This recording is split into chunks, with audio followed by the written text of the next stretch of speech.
तो दोस्तों अब हमें क्या क्या चीज़ें यूज़ करनी है, चलिए देखते हैं। सबसे पहले आपको जो यूज़ करना है इसके अंदर, वो यूज़ करना है बहुत अच्छा है और ज़्यादा भी नहीं होगा, कोई नुकसान भी नहीं होगा, क्योंकि आजकल फंगस अब पत्तों पर कम आएगा, रूट जोन में ज़्यादा आएगा। बहुत खूबसूरत दोस्तों, अगर फ्लावरिंग ना हो रही हो और ये टाइम ऐसा होता है जब आपके एडेनियम बिल्कुल लश ग्रीन हो जाते हैं। आप देखिए इसके पत्ते बहुत खूबसूरत आपको नजर आएंगे, स्टेम बढ़ती भी नजर आएगी, एडेनियम के अंदर ग्रोथ बहुत अच्छी हो जाएगी और इसका कॉडेक्स बहुत सुंदर बनता है। ये बरसात का सीजन जो होता है एडेनियम के लिए बहुत लाभकारी होता है। मैंने हमेशा आपको बोला है कि अपने एडेनियम को कोशिश करें बरसात में रखिए। देखिए मेरा एक भी एडेनियम नहीं मरा और मेरे पूरी बरसात के अंदर इस दौरान बारिश भी बहुत अच्छी खासी हुई है और सारे एडेनियम मेरे बारिश में थे दोस्तों, क्योंकि इसकी मिट्टी मैंने इतनी अच्छी बना रखी है वेल ड्रेन कि मेरे एडेनियम को अब कोई नुकसान नहीं होता है, ना ही मुझे डरने की आवश्यकता है। दोस्तों पहले मेरे पास जब बहुत कम एडेनियम थे, जब मैंने मिट्टी के अंदर इनको एडेनियम को लगाया हुआ था, तब हमेशा ये होता था कि बारिश आई और हम छत में भागे और अपने एडेनियम को बारिश से हटाकर शेड में रखा। लेकिन जैसे जैसे हमारे एडेनियम की संख्या बढ़ती गई, ये सब चीज़ें बहुत मुश्किल हो जाती है और गार्डनिंग फिर ईजी नहीं रह जाती। तो हमने अपने क्या करा कि अपने एडेनियम की सारी मिट्टी को, सबको, सॉइल को चेंज करा। कहीं पर तो हमने बिल्कुल खंगर में लगाया, कहीं पर दूसरी सॉइल मिक्स हमने तैयार की और अब हमारे एडेनियम देखिए बहुत खूबसूरत इस वक्त हो चुके हैं।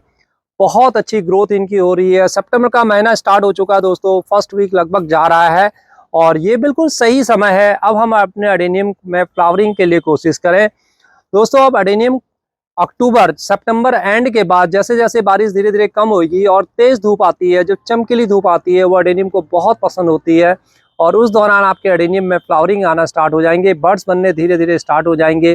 कुछ चीज़ों का अगर आप स्पेशली अभी से ध्यान रखेंगे तो आपके एडेनियम में बहुत अच्छे फ्लावरिंग होगी। उसके जो बर्ड्स आपके बनते हैं वो नहीं गिरेंगे। लेकिन ध्यान रखें कि आप फ्लावरिंग अपने एडेनियम पर तभी लें आपका प्लांट अगर 1 साल 1.5 साल से ऊपर का हो, अदरवाइज उसको अभी जबरदस्ती आप फ्लावरिंग की तरफ न ले जाए। बल्कि मैं ये कहूँगा कि अपने प्लांट को थोड़ा सा ग्रोथ और होने दीजिए। अगर आपका प्लांट अभी 1 साल का ही है लेकिन छोटा सा है, उसकी ग्रोथ नहीं हुई है, तो उसको बारिश में ही रखें और थोड़ा सा उसमें खाद मिला दें। वो सब मैं चीज़ें आज आपके साथ डिस्कस करने वाला हूँ इस वीडियो के अंदर। तो दोस्तों नमस्कार, मैं हरीश जोशी आपका फिर से स्वागत करता हूं अपने रूफटॉप ऑर्गेनिक गार्डन में। आज हम फिर से एडेनियम की बात कर रहे हैं क्योंकि अब एडेनियम का समय आने वाला है, फ्लावरिंग का समय। सितंबर एंड या सितंबर, मिड सितंबर से लेके अक्टूबर और इवन मैं कहूँ कि नवंबर तक का टाइम ऐसा होता है जब आप अपने एडेनियम को मनचाहा बना सकते हैं। बहुत अच्छी आपको फ्लावरिंग देगा, आप इसकी प्रूनिंग कर सकेंगे, रिपोर्टिंग कर सकेंगे, हल्की हल्की इसमें ट्रिमिंग भी आप तब कर सकते हैं। और अगर कोई सेव देना चाहें तो इसके अंदर आप एडेनियम में ये सब कर सकते हैं। दोस्तों क्या होगा, धीरे धीरे नवंबर के बाद धीरे धीरे जैसे ही दिसंबर आने लग जाता है, खासतौर पे मैं नॉर्थ इंडिया की बात कर रहा हूँ या ऐसे स्थानों की बात कर रहा हूँ जहाँ पर कि विंटर बहुत ज़्यादा आते हैं, बहुत ज़्यादा सर्दी पड़ती है, तो उस वक्त हमारा ये पूरा डोरमेंसी में चले जाता है और हमारे एडेनियम बहुत ज़्यादा ख़राब भी होते हैं और उस वक्त हमें इनकी बहुत केयर भी करनी पड़ती है। लेकिन उससे पहले अगर आपका एडेनियम मजबूत होगा और आपने सही से इसकी केयर की होगी तो आपका एडेनियम खराब नहीं होगा। तो इन्हीं चीज़ों पर आज हम डिस्कस करेंगे। वीडियो थोड़ा लंबी हो सकती है दोस्तों, एक एक चीज़ को देखें, अंत तक मैं आपको बहुत सारी टिप्स बताने वाला हूं। एडेनियम एक बहुत अच्छा प्लांट है और मैं कहता हूं कि इसको, आपको बार बार ये कहता रहता हूं कि इसको बहुत ज़्यादा आपको केयर की आवश्यकता पड़ती नहीं है। और दोस्तों मैं सच बताऊँ तो आपको 15 दिन में एक बार एडेनियम की केयर करता हूँ, बाकी कुछ नहीं करता। कभी पानी डाल दिया, बरसात में चल रहा है तो ना पानी डालने का झंझट है इसमें। मैंने दोस्तों आज तक इसमें नीम ऑयल या दूसरे किसी भी प्रकार का पेस्टिसाइड का यूज इसमें नहीं किया है, क्योंकि मेरे एडेनियम में मैंने नहीं देखा कि कभी ऐसा कोई पेस्ट अटैक होता है। कभी जनरली मैं दूसरे प्लांट में करता हूँ, अगर बच जाता है तो थोड़ा सा इसमें भी डाल देता हूँ, अदरवाइज मैंने इसमें देखा नहीं। बहुत हार्डी प्लांट है, बहुत, जितना आप कम इसकी वो केयर करेंगे उतना अच्छा आपको रिटर्न मिलता है। तो दोस्तों आगे बढ़ते हैं। आज मैं आपको बताऊंगा कि आपको एडेनियम में किस प्रकार से फ्लावरिंग आप लेनी है, इसको आपने एडेनियम को अपने फ्लावरिंग के लिए किस प्रकार से बाध्य करना है। दोस्तों अगर आप, मैंने अभी जैसे बताया, ये देखिए मेरे ये प्लांट आप ये देख रहे हैं, ये प्लांट मेरा लगभग साल सवा साल का है, लगभग साल के आसपास का होगा। तो इसको मैं बिल्कुल भी फ्लावरिंग के लिए नहीं कहूँगा। एक दो बर्ड्स आ भी गई, एक दो फ्लावर आ भी गए तो दोस्तों उससे कुछ मज़ा नहीं आने वाला है। तो इस वक्त इसकी कोशिश होगी कि इसको मैं रिपोर्ट करूँगा अक्टूबर के अंदर, इसकी प्रूनिंग करूँगा और इसमें अच्छी सी खाद डाल के इसको रख दूंगा। और ये डोरमेंसी पीरियड या फिर जनवरी फरवरी मार्च तक जो है ये एज इट इज़ रहेगा और बहुत अच्छी ग्रोथ इसके अंदर अक्टूबर के अंदर धीरे धीरे मेरे को देखने को मिलेगी। लेकिन दोस्तों जो प्लांट मेरे अच्छे डेवलप्ड हैं और जो 1.5 साल 2 साल के करीब हैं, जो अच्छे मैच्योर हो चुके हैं, तो मैं जैसे आपको दिखाऊं, ये देखिए जैसे मेरा ये वाला प्लांट है, अब ये वाला प्लांट में आप देख रहे हैं, मैं उठा के दिखाता हूँ आपको। ये वाला प्लांट देखिए, अब ये देखिए थोड़ा थोड़ा इसके पत्ते ये पीले हो रहे हैं। ये क्यों? ये स्वाभाविक है दोस्तों, क्योंकि ये पहले वाले पत्ते होंगे तो ये स्वाभाविक रूप से थोड़े से पीले होंगे। लेकिन ऊपर से देखिए प्लांट में कहीं कोई दिक्कत नहीं है, बहुत अच्छा ग्रीन कलर इसने लिया हुआ है, यानी कि इसको नाइट्रोजन अच्छा खासा मिल गया है। और अब धीरे धीरे जैसे जैसे बारिश कम होगी और अब हम इसको नाइट्रोजन के अलावा फास्फोरस और साथ में पोटास डालेंगे तो न सिर्फ इसकी ग्रोथ अच्छी होगी, इसका कॉडेक्स अच्छा बनेगा, लेकिन साथ साथ में इसमें फ्लावरिंग पे बहुत अच्छी आएगी। तो ऐसे प्लांट को जिसका कॉडेक्स अच्छा हो चुका हो और जो अच्छा तरह से ग्रोथ ले चुका हो, उसी को आपने फ्लावरिंग के लिए बाध्य करना है। आप हर प्लांट को, छोटे छोटे प्लांटों को पहले ग्रोथ होने दें, इस चीज़ का ध्यान रखें।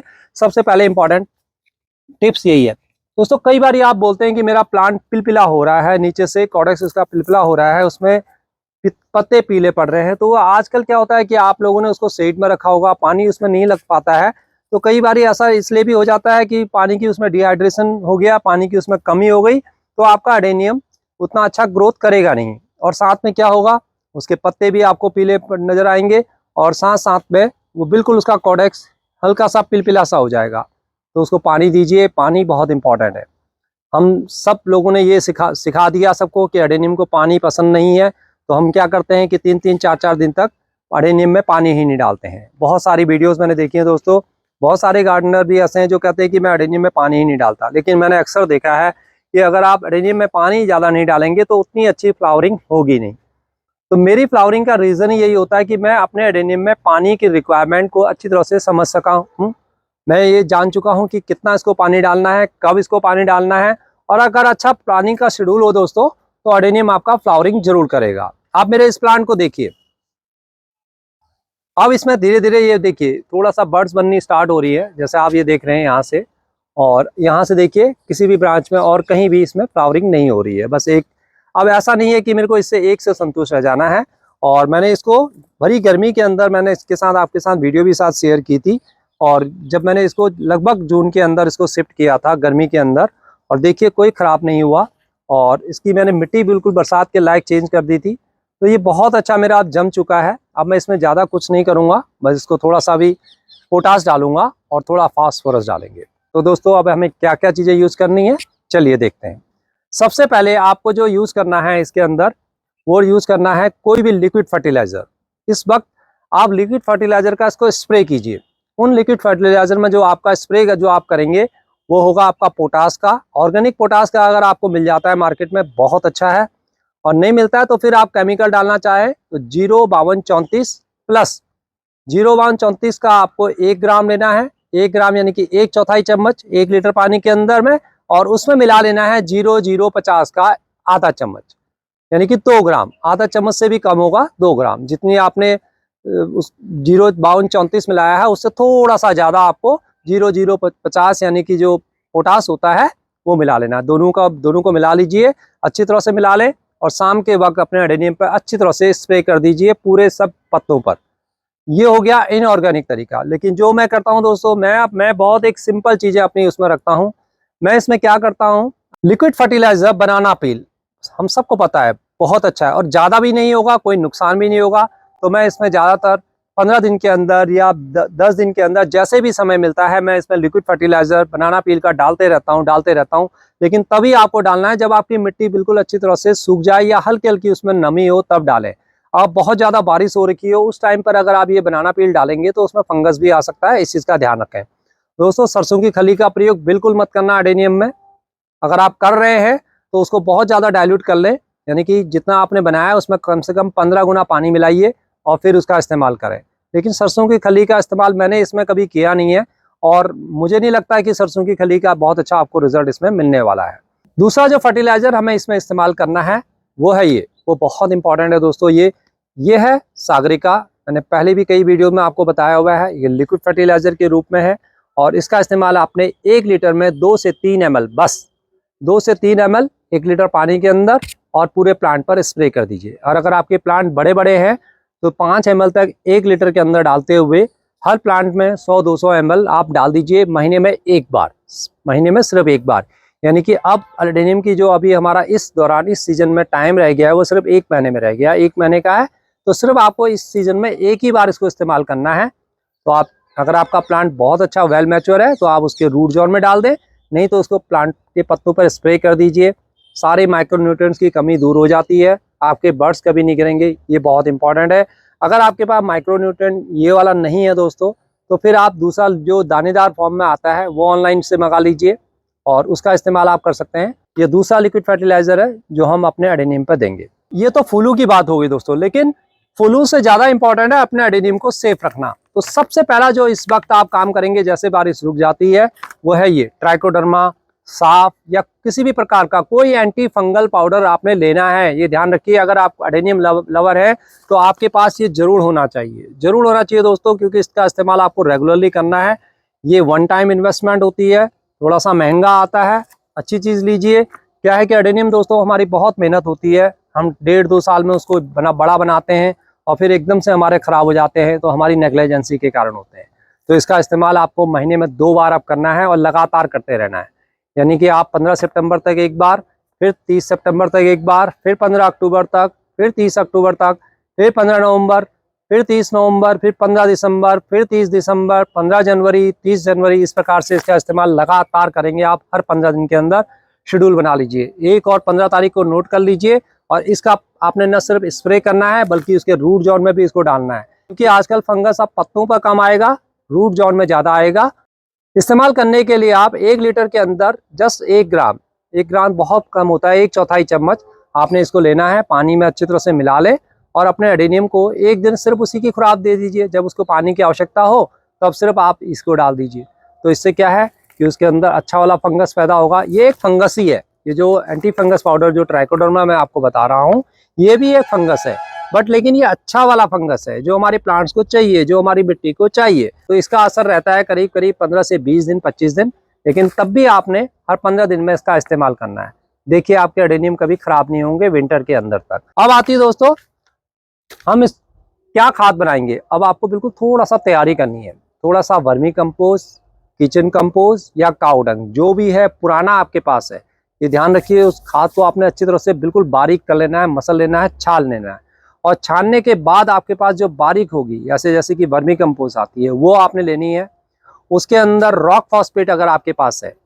अब दोस्तों इसमें बोन मिल डालने का टाइम नहीं है, क्योंकि इस वक्त आप बोन मिल डालेंगे, बारिश हो गई तब भी फंगस आ सकता है, बारिश नहीं भी हुई तो बोन मिल को घुलनशील अवस्था में आने के लिए कम से कम 30 से 40 दिन का समय लगेगा। और ये 30 से 40 दिन हमारे निकल चुके होंगे जब हमारे एडेनियम को फ्लावर के लिए उसको पुश करने की आवश्यकता होगी। तो बाकी दूसरे वीडियो वाले क्या कहते हैं उस पर ना जाइए। ये सोचिए कि बोन मील, हॉर्न मील वगैरह ये सब हमारे लिए जब हम मिट्टी तैयार करते हैं तभी हम लगाते हैं, अदरवाइज इसकी बिल्कुल आपको अभी इसमें आवश्यकता नहीं है। अब आपको वो चीज़ें डालनी है जो आराम से आपके मिट्टी के अंदर घुलते हुए आपका प्लांट जिसको ईजिली अवेलेबल अपने लिए उपलब्ध करा सके, ईजिली अपने लिए अवेलेबल करा सके। तो इसके लिए रॉक फॉस्फेट जो बिल्कुल बारीक पत्थर की तरह आता है, उसके 1 मुट्ठी आपने वर्मी कंपोस्ट लीजिए, या आप उसको बना के अगर आपके पास 8-10 प्लांट हैं तो मैं ये कहूँगा कि 200 ग्राम आप वर्मी कंपोस्ट लें। ध्यान रखना वर्मी कंपोस्ट ज़्यादा मत लीजिए, नहीं तो फिर आपका एडेनियम ग्रोथ की तरफ जाएगा। 200 ग्राम वो लीजिए, 200 ग्राम आप रॉक फॉस्फेट लीजिए। और अगर आपके पास जैसे मैंने पहले बताया था माइक्रो न्यूट्रिएंट्स में अगर लिक्विड फर्टिलाइजर नहीं है, कुछ दानेदार फॉर्म में है, तो 1 मुट्ठी उसको भी मिला दें उसके अंदर। ये तीनों चीज़ें मिला के रख लीजिए बस, और कुछ ज़्यादा आवश्यकता नहीं है इसमें। जो रॉक फॉस्फेट है उसमें आपको कैल्शियम भी मिल जाएगा, उसमें आपको फास्फोरस भी मिल जाएगा। मार्केट के अंदर भी फास्फोरस रेडली मिलता है। अगर आप केमिकल का इस्तेमाल करते हैं तो आप डीएपी थोड़ा सा ले सकते हैं, थोड़ा सा डीएपी के दाने उसके अंदर मिक्स कर लीजिए और अपने प्लांट को उसके अंदर दे दीजिए। लेकिन दोस्तों अब इसमें जो इस खाद के अंदर जो आपको मिलाना है वो बहुत इंपॉर्टेंट है, और वो है आपका पोटास। और इसके साथ आपने ऐड करना है, अगर आप ऑर्गेनिक रूप से कर सकते हैं, देखिए मार्केट में आजकल ऑर्गेनिक पोटास भी मिलता है, ये मैंने लिया हुआ है। ये इस प्रकार से दानेदार फॉर्म में आता है।